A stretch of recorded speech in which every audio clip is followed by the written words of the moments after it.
Crime does happen in the wilderness. Not as often as it happens in the cities, but it does happen. This past summer on my adventure, I camped at a crime scene. Not once, but twice, just by odd coincidence. I want to tell you the story and how I was involved and what you can learn from these horror stories.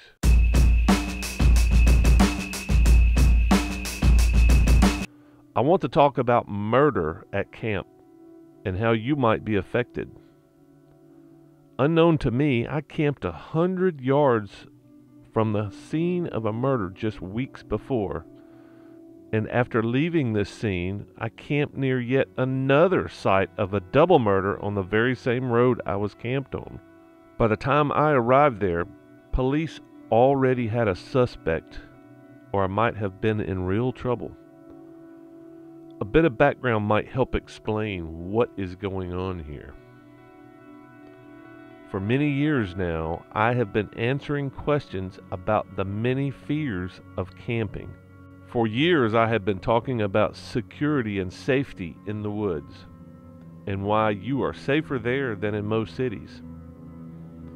I have had so many questions about self-protection, mainly from humans, but occasionally questions about protecting yourself from wildlife. I have tried to assuage the fears of the prospective campers with silly little things like statistics, but it just keeps coming back to the same thing. Visions of death and vivid imagination of what could happen in the woods from movies like Friday the 13th and Blair Witch. But these murders were real. One of the murders even made national headlines in the nightly news. My timeline starts in the Tetons, but the story really starts a few days after leaving the Tetons while camping in Moab. I want to take you into my rabbit hole the way I found it, so let us start in Moab, a few days after leaving Wyoming and the Tetons. The section of national forest I was staying in was above Spanish Valley, just south of Moab. I have stayed in this general area many times over the past few years, as the altitude here gives me the temperatures I am comfortable with this time of year.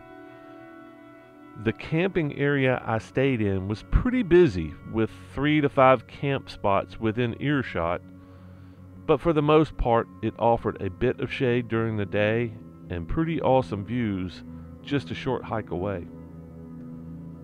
Moab is a pretty amazing area even in the hottest parts of summer. Lots of activities outdoors and camping, and amazing canyons and rock formations for as far as you can see.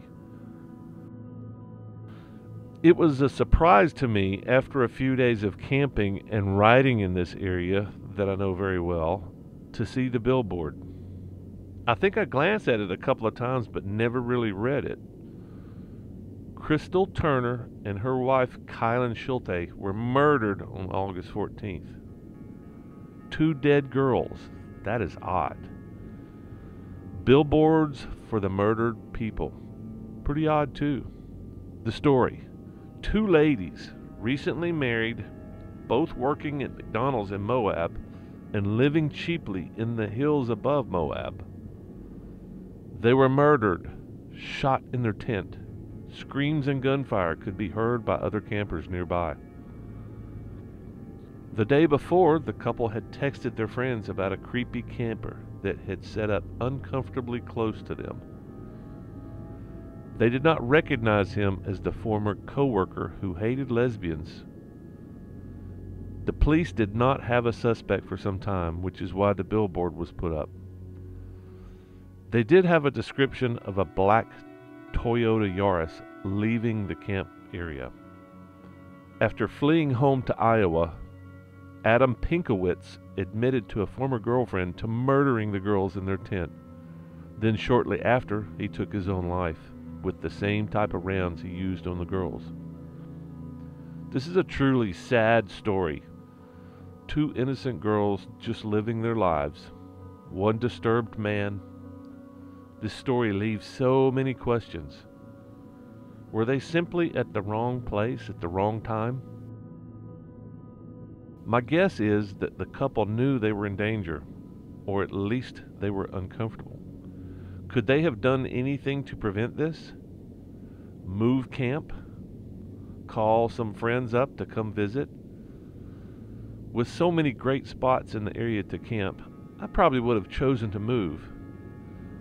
Would they have been any safer in town? Probably not. I think being in proximity to disturbed and desperate people is what puts you in danger. Being close to people living on the edge puts you at risk. Bottom line, without your instinct, you might never know who these people are. Next time I will tell you the story about the other murder, just a few yards away from my camp, and I would never have suspected the murderer as being on the edge. The cops certainly did not. Next time, Murder in the Tetons.